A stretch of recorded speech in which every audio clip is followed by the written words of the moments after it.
మా కడుపును చెడబుట్టావు కానీ నువ్వు పుట్టాక మన ఇంటికి అదృష్టం వచ్చింది, అందరూ హ్యాపీగా ఉన్నారు అనుకుంటున్నారంతా. అది మొత్తం సర్వనాశనం చేశావు కానీ. ఏయ్, నువ్వు మాట్లాడుకో.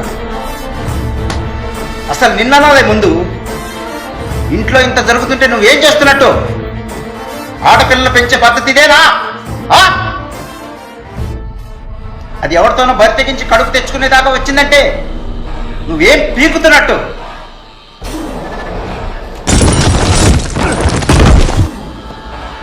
ఈ విషయం రేపు నలుగురికి తెలిస్తే మన పరువు ఏమైపోవాలి? ఈ సత్యమూర్తి పరువు ఏమైపోవాలి?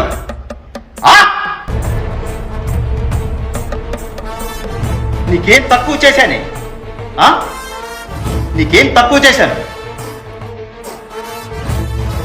ఛీ, ఈ అమ్మ ఆడపిల్లకి ఇంత స్వేచ్ఛ ఇవ్వకూడదని అందరూ చెప్తున్నా వినకుండా నీకింత స్వేచ్ఛ ఇచ్చినందుకు నా చెప్పుతో నన్నే కొట్టుకోవాలి.